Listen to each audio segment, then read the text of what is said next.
Today we are going to learn about verb and adjective. First of all, we have to see about verbs. A verb is a word or group of words that tells. I mean, வேர்புங்கிறது ஒரு single வேர்டாகவும் இருக்கலாம், குரூப்பான ஒரு வேர்டாகவும் இருக்கலாம். இதில் வந்து 4 type of verbs இருக்குது. The first one is the action of the subject. அந்த subject வந்து என்ன ஆக்ஷன் செய்து என்ன வேலையை செய்கிறது மென்ஷன் பண்ணுறதை நான் சொல்கிறோம். The action of the subject. Second one the state of being of the subject. இந்த சப்ஜெக்டோட நிலைமை, சப்ஜெக்ட் வந்து எந்த நிலைமையில் இருக்குது, எந்த ஸ்டேட்டில் இருக்குது அப்படிங்கிறத மென்ஷன் பண்ணுறதா நான் சொல்கிறோம். The state of being of the subject. Third one the possession of something by the subject. Subject வந்து எதை பெற்றுள்ளதோ அதை பற்றி மென்ஷன் பண்ணுறதா நான் சொல்கிறோம். Possession of something by the subject.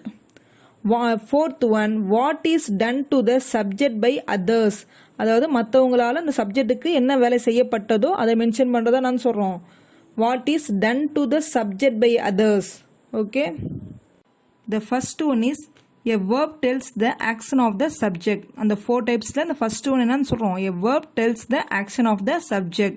அதாவது சப்ஜெக்ட் வந்து என்ன ஒர்க்கு செய்தோ அதை தான் என்னன்னு சொல்கிறோம். the action of the subject. For example, my father works in an office. எங்கள் ஃபாதர் என்ன பண்ணுறாங்க, என்னோட ஃபாதர் ஆஃபீஸில் ஒர்க் பண்ணுறாங்க அப்படின்னு சொல்கிறோம் இல்லையா. அதில் மை ஃபாதருங்கிறத இங்கே என்னன்னு சொல்கிறோம், சப்ஜெக்ட். ஒர்க் அதான் அது verb. Here works is an action of word. இங்கே ஒர்க்ஸுங்கிறது அது ஆக்ஷன், வேலை செய்கிறாங்க அப்படிங்கிறத மென்ஷன் பண்ணுறதா சொல்கிறோம். Action of word. It tells about its subject. யார் வேலை செய்கிறா, ஃபாதர் தான் என்ன பண்ணுறாங்க, ஒர்க் பண்ணுறாங்க இல்லையா.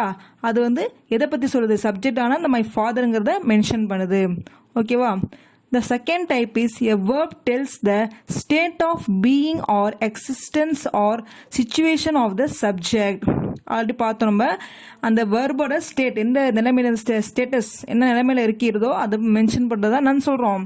a verb tells the state of being. For example, Nisha is a doctor. நிஷாங்கிற ஒரு கேர்ள் வந்து என்ன பண்ணுறா, டாக்டராக இருக்காங்க அப்படின்னு சொல்கிறாங்க. இங்கே நிஷாங்கிறது என்னது, சப்ஜெக்ட். ஈஸ் வந்து வேர்ப். இந்த ஈஸுங்கிறது என்ன வேர்ப்னு சொல்கிறாங்கன்னா, பீயிங், பி ஃபார்ம் வேர்பில் இந்த ஈஸுங்கிறது வரும். அவள் என்னவா இருக்கா, is a doctor. Here is tells the state of being of the subject Nisha. ஈஸுங்கிறது எதை மென்ஷன் பண்ணுதா, இந்த சப்ஜெக்டோட ஸ்டேட்.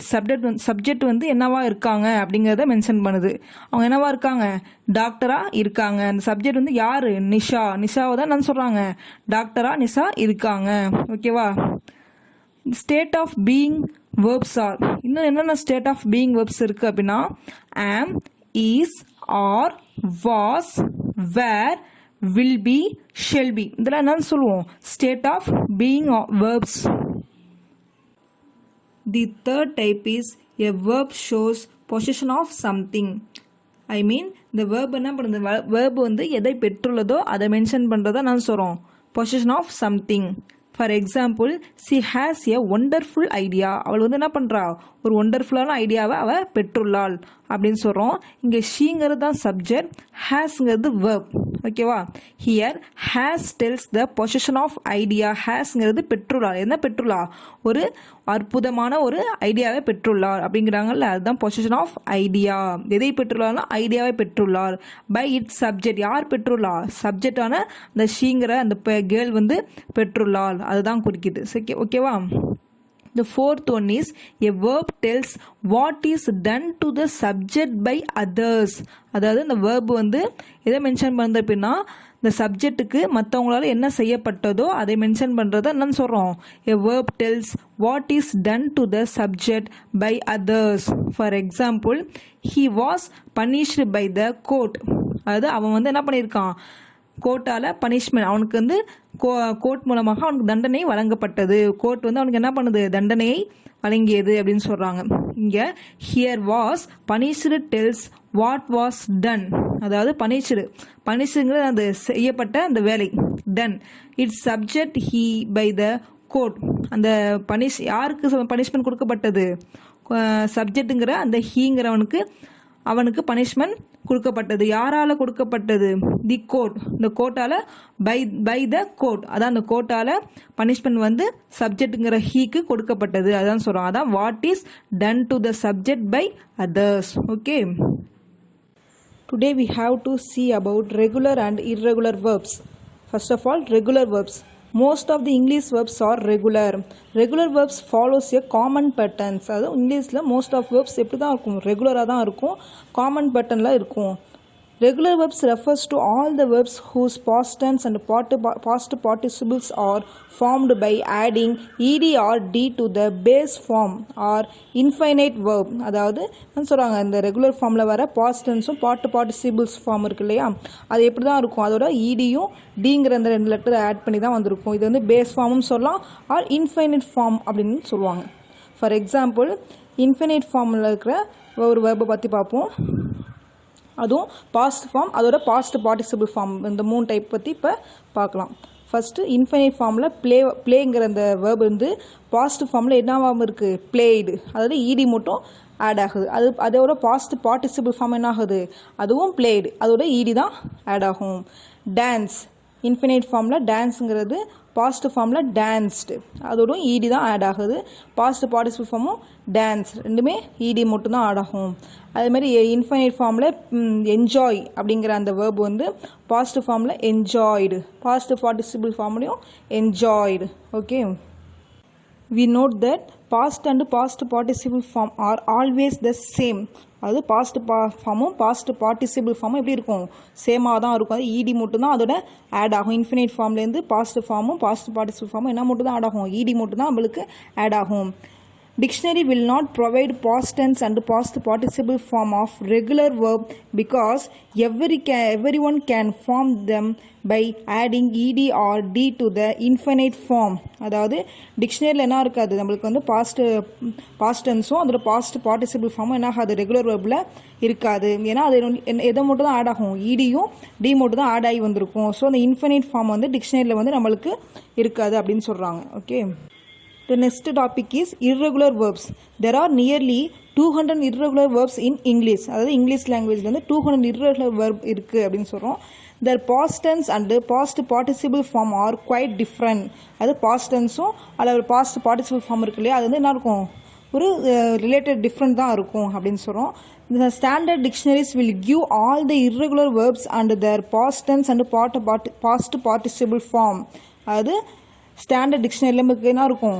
அதில் பாஸ்ட் டென்ஸும் பாஸ்ட் பார்ட்டிசிபிள் ஃபார்மும் இருக்கும். எது? இந்த இர்ரெகுலர் வர்பில் வர இந்த இதெல்லாம் என்ன இருக்கும்? டிக்ஷனரியில் இருக்கும் அப்படின்னு சொல்கிறோம். Most commonly used irregular verbs are given below. அதாவது simple present, simple past participle, இந்த 3 ஃபார்ம்லேயும் வேர்ப் வந்து எப்படி சேஞ்ச் ஆகுது அப்படிங்கிறத இப்போ ஃபார் எக்ஸாம்பிள் வந்து பார்க்கலாம்.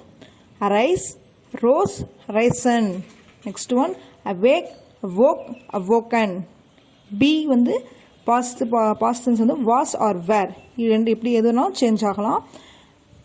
வேர்பை பொறுத்து, சப்ஜெக்டை பொறுத்து சேஞ்ச் ஆகும். ஓகேவா? Be, was or were, been. Next one bear, bore, borne. Bear, bore, borne. Next one beat, beat, beaten. Become, became, become. Begin, begun, begun. Bend, bent, bent. Next one bite, bit, bitten. The next topic is adjective. An adjective describe a noun or a pronoun. Adjective வந்து எதை describe பண்ணுது? நவுனையும் ப்ரொனவுனையும் describe பண்ணுது அப்படின்னு சொல்கிறோம். It gives a more information about them and it tells how a person or things. ஒரு பர்சனை பற்றியோ திங்ஸை பற்றியும் என்ன பண்ணுது? மோர் இன்ஃபர்மேஷன், இன்னும் கொஞ்சம் அடிஷ்னலாக இன்ஃபர்மேஷன் நம்மளுக்கு தரது தான் என்னன்னு சொல்கிறோம்? அட்ஜெக்டிவ். இந்த அட்ஜெக்டிவ் என்ன பண்ணுது? இன்னும் கொஞ்சம் இந்த நவுனையும் ப்ரொனவுனையும் இன்னும் கொஞ்சம் குவாலிஃபை பண்ணி காட்டுறதுக்கு நம்மளுக்கு யூஸ் ஆகுது. எந்த ஒரு பார்ட்ஸ் ஆஃப் ஸ்பீச், அது மட்டும் இல்லாமல் எந்த ஒரு பார்ட்ஸ் ஆஃப் ஸ்பீச்லேயும் நவுனையும் ப்ரொனவுனையும் இன்னும் கொஞ்சம் டிஸ்கிரைப் பண்ணியோ குவாலிஃபை பண்ணியோ என்ன பண்ண முடியாது? இது மாதிரி காட்ட முடியாது. Only the adjective can describe both the things. Adjective மட்டும் என்ன பண்ணும்? நவுனையும் ப்ரொனோனையும் இன்னும் நம்ம குவாலிஃபை பண்ணி காட்டுறதுக்கு யூஸ் ஆகுது. ஓகேவா? இப்போ கைண்ட்ஸ் ஆஃப் அட்ஜெக்டிவ்ஸில் என்னென்ன டைப் ஆஃப் அட்ஜெக்டிவ் இருக்குங்கிறத நெக்ஸ்ட் பார்ப்போம். The first type is adjectives of quality adjectives பற்றி இப்போ பார்க்க போகிறோம். It tells what kind a person or things, அதாவது ஒரு பர்சனோ ஒரு திங்ஸோ எதுவாக இருந்தாலும் அதோட குவாலிட்டி, அது என்ன டைப் குவாலிட்டியில் இருக்குது அப்படிங்கிறத மென்ஷன் பண்ணுறதை நான் சொல்கிறோம் adjective of quality. For example, she is an excellent student. அவள் வந்து என்னக்கா ஒரு திறமையான மாணவி அப்படின்னு சொல்கிறோம். இங்கே இந்த எக்ஸலன்ட்ங்கிறது அட்ஜெக்டிவ், ஸ்டூடெண்ட்ங்கிறது noun. she is and student சொன்னாக்கா சாதாரணமாக அவள் ஒரு மாணவி அப்படின்னு தான் சொல்ல முடியும். எக்ஸலன்ட் ஸ்டூடெண்ட்னா இன்னொன்று என்ன பண்ணுது, அந்த நவுனை வந்து நவுனுங்கிற அந்த ஸ்டூடெண்ட் அந்த கேர்ளை வந்து என்ன பண்ணுது, இன்னும் கொஞ்சம் குவாலிஃபை பண்ணி காட்டுது. எக்ஸலன்ட்க்கு அந்த வேர்டு என்ன பண்ணுது, அந்த ஷீயை வந்து இன்னும் கொஞ்சம் குவாலிஃபை பண்ணி அந்த கேர்ளை காட்டுறதுனால இதுதான் நான் சொல்கிறோம் அட்ஜெக்டிவ் ஆஃப் குவாலிட்டி. ஓகேவா? அதர் எக்ஸாம்பிள் அட்ஜெக்டிவ்ஸ்க்கு வந்து இன்னும் கொஞ்சம் எக்ஸாம்பிள் என்னென்னு பார்த்தோம்னா good, wonderful, nice, pleasant etcetera. இதெல்லாம் வந்து இன்னும் கொஞ்சம் அட்ஜெக்டிவ்ஸோட குவாலிட்டிஸ் இதெல்லாம். Okay. The third type is adjectives of quantity. It tells how much a thing is. அதாவது how muchங்கிறது எதை குறிக்கிறது, குவான்டிட்டி, அதோட அளவை குறிக்கிறது. அந்த வேர்டு தான் நம்ம சொல்கிறோம் how much அப்படின்னு சொல்கிறோம். For example, childrens need much care and love for growth. இங்கே வந்து சில்ட்ரன்ஸ் வந்து வளர்கிறதுக்கு என்ன தேவை, அதிகப்படியான அன்பும் கவனமும் தேவை அப்படின்னு சொல்கிறாங்க. இந்த மச்சுங்கிறது தான் இங்கே என்னன்னு சொல்கிறோம் அட்ஜெக்டிவ். கேர் அண்ட் லவ் இது ரெண்டுமே என்னது நவுன். ஓகேவா? அந்த மச்சுங்கிறது இது குவான்டிட்டியை மென்ஷன் பண்ணி வருது. For other example, any, some, great, little, enough, all, sufficient இதெல்லாம் என்ன சொல்றோம் another example of adjective of quantity. The third type is adjectives of number. அதாவது எண்ணிக்கையை குறிக்கக்கூடியதா என்னன்னு சொல்றோம் adjectives of number சொல்றோம். Adjectives of number show how many person or things we mean. அதாவது how மணிங்கிறது இந்த அட்ஜெக்டிவ்ஸ் ஆஃப் நம்பரை குறிக்கக்கூடிய ஒரு வேர்டாக இங்கே யூஸ் பண்ணுறோம். நம்ம அது பர்சனை குறிக்கிறதா இருக்கலாம், திங்ஸை குறிக்கிறதாகவும் இருக்கலாம் அப்படின்னு சொல்கிறாங்க. For example, she has given me 2 books. அவள் என்ன பண்ணா, எனக்கு ஒரு இரண்டு புத்தகங்களை கொடுத்தாள் அப்படின்னு சொல்கிறோம் இல்லையா? ஸோ இங்கே 2ங்கிறது அந்த அட்ஜெக்டிவ். எத்தனை புத்தகம் கொடுத்தா, 2 books கொடுத்தா. அப்போ 2ங்கிறது தான் என்னது அட்ஜெக்டிவ், புக்ஸுங்கிறது நவுன். அப்போ இந்த ஹவு மணிங்கிறது என்ன சொல்கிறோம் அட்ஜெக்டிவ்ஸ் ஆஃப் நம்பரை மென்ஷன் பண்ணுது. ஓகேவா? Other example of adjectives of number is 1, 10, 50, few, first, several, all and etc. இதெல்லாம் என்னது அட்ஜெக்டிவ்ஸ் ஆஃப் நம்பர்ஸை மென்ஷன் பண்ணுற another example. Okay. The third type is adjectives of quantity. It tells how much a thing is. அதாவது how muchங்கிறது எதை குறிக்கிறது, quantity, அதோட அளவை குறிக்கிறது. அந்த வேர்டு தான் நம்ம சொல்கிறோம் how much அப்படின்னு சொல்கிறோம். For example, childrens need much care and love for growth. இங்கே வந்து சில்ட்ரன்ஸ் வந்து வளர்கிறதுக்கு என்ன தேவை, அதிகப்படியான அன்பும் கவனமும் தேவை அப்படின்னு சொல்கிறாங்க. இந்த மச்சுங்கிறது தான் இங்கே என்னன்னு சொல்கிறோம் அட்ஜெக்டிவ். கேர் அண்ட் லவ் இது ரெண்டுமே என்னது நவுன். ஓகேவா? அந்த மச்சுங்கிறது இது குவான்டிட்டியை மென்ஷன் பண்ணி வருது. For other example, any, some, great, little, enough, all, sufficient இதெல்லாம் என்ன சொல்கிறோம் another example of adjective of quantity. The third type is adjectives of number. அதாவது எண்ணிக்கையை குறிக்கக்கூடியதா என்னன்னு சொல்கிறோம் adjectives of number சொல்கிறோம். Adjectives of number show how many person or things we mean. அதாவது how மணிங்கிறது இந்த அட்ஜெக்டிவ்ஸ் ஆஃப் நம்பரை குறிக்கக்கூடிய ஒரு வேர்டாக இங்கே யூஸ் பண்ணுறோம். நம்ம அது பர்சனை குறிக்கிறதா இருக்கலாம், திங்ஸை குறிக்கிறதாகவும் இருக்கலாம் அப்படின்னு சொல்கிறாங்க. For example, she has given me 2 books. அவள் என்ன பண்ணா, எனக்கு ஒரு இரண்டு புத்தகங்களை கொடுத்தாள் அப்படின்னு சொல்கிறோம் இல்லையா? ஸோ இங்கே 2ங்கிறது அந்த அட்ஜெக்டிவ். எத்தனை புத்தகம் கொடுத்தா, 2 books கொடுத்தா. அப்போ 2ங்கிறது தான் இங்கே என்னது அட்ஜெக்டிவ், புக்ஸுங்கிறது நவுன். அப்போ இந்த ஹவு மணிங்கிறது என்ன சொல்கிறோம் அட்ஜெக்டிவ்ஸ் ஆஃப் நம்பரை மென்ஷன் பண்ணுது. ஓகேவா? Other example of adjectives of number is 1, 10, 50, few, first, several, all and etc. இதெல்லாம் என்னது அட்ஜெக்டிவ்ஸ் ஆஃப் நம்பர்ஸை மென்ஷன் பண்ணுற another example. Okay. Demonstrative adjective. 4th type வந்து demonstrative adjective. demonstrative adjective point which the person or thing is mean has.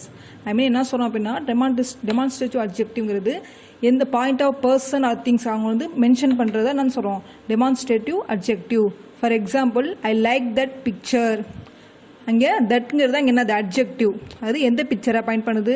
That picture. அந்த பிக்சருங்கிறத point out பண்ணுது இல்லையா? அப்போ அதுதான் நான் சொல்கிறேன் இங்கே அட்ஜெக்டிவ். பிக்சருங்கிறது இங்கே noun. For other example this, that, these, those, such, etcetera. இதெல்லாமே என்னன்னு சொல்கிறோம்? Demonstrative adjectives.